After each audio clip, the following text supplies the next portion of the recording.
Jmikola reporting live from the kitchen. This is going to be a quick episode because we're trying to get Emma to go to sleep, and I don't know how much time I have before I get called back in the room. If you're with us earlier in the week, I think it was yesterday actually, we went down to Edison, New Jersey. We got some tasty moment, delicious food. I was just enjoying some of the leftover truffle fried rice. Still excellent, so umami, just excellent there. We finished off some of the fish that we packed up, and we got Tasty Sub. And Tasty Sub, if you're not familiar with it, old Edison staple.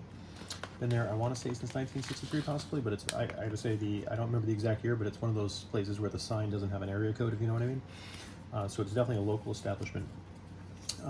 And we usually get the super, which I think is maybe the number 4, and we get a tuna. And if you're not familiar with this place, it doesn't ring a bell. I can describe it to you if you've had Blimpies, so I'm not Subway because that's barely a sandwich, but traditional Blimpies, that was also came out of Hoboken, I believe, and one of the original, not the original physical location, but the original shop that was in Hoboken closed early on the pandemic. I used to love getting a Blimpie Best there. Anyway, they got their bread from Newark, but Tasty Sub is another take. They never like really expanded. There might be 2 Tasty Subs, I think. I'd have to ask Cynthia about that, judge's ruling.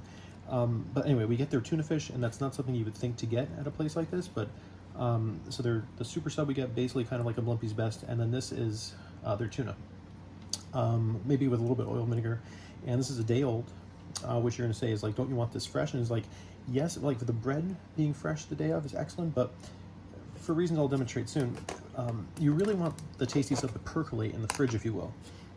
And the wonderful thing about that is that the flavors are just going to meld, and it's just going to be a delight. I don't know. And I mean, you're losing the freshness of the bread. So that's why to eat this, I don't want to eat it directly out of the fridge. I'm going to eat it, and I took this out of, I would say about 2 hours ago, so it's been kind of like warming up the temperature. I'm not going to put it in the toaster oven. That'd be ridiculous. The other thing that really makes Tasty Sub stand out is they have a hot pepper relish. And I was able to get them to, we got 3 large subs here, 12 inches. I was able to get a container of this stuff to go fill it up halfway. We had some yesterday. And this is just a red pepper relish, probably similar to what you might be able to get. Is that Cynthia coming in? No, that's just Milo walking around. He smells food.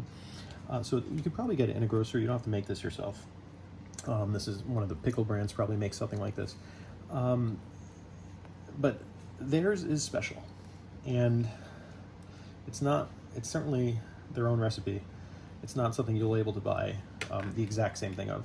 So getting this to go and having a little bit extra, maybe or some other dishes or another sandwich you're making, is really a treat as well. So I'm just going to do a smear of that and bite into this. Oh, the tuna is just, the texture is so perfect, and it's just like, we make homemade tuna fish. And I grew up, my mom doesn't use a lot of mayo. Chops up the celery and thing. This is going into a sandwich, so you don't have chunks of celery and onion and stuff in there. It is like really a smooth consistency for tuna salad to be used as a sandwich. Because when I was a kid, we actually just ate on crackers and stuff like that. Or maybe a tuna melt, where tuna's a star of the show. But in a sandwich like this, you really want tuna to have a really good consistency and be homogeneous through and through. And it's really, with the relish and everything, just really, texture is great, and the flavors have all melded. I would say, sorry, the other thing I was going to, like, you have homemade tuna fish, maybe not enough mayo, and you have store-bought tuna fish, which is like way too much mayo. This hits that perfect balance between like your mom's homemade tuna fish salad and like the oversaturated gooey stuff you're going to get from like Boar's Head or something out of a plastic container in the deli. Don't buy that stuff. It's not worth it.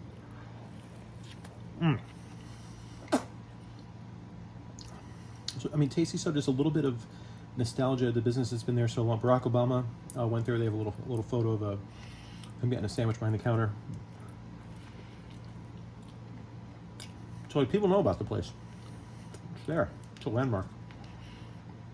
And we're glad they're still around. So if you get down to Edison, New Jersey, check out Tasty Moment. You can check out Efon Bubble Tea. There's a lot of bubble teas here, but Efon specifically, we really like their Efon fruit tea. And then pop by Tasty Sub on the way back. Take you right past, then you make a right at the light, and you're going all the way back to Costco. And get on there, just go I-95 north, you're back home. Just a lot of stuff in Edison. But if you want a really tactical visit of excellent Chinese food, tasty sub bubble tea, Costco trip on the way home, stock up on milk and eggs. That's it for you. I just kind of mapped it out. So be well and have a good weekend. Bye-bye.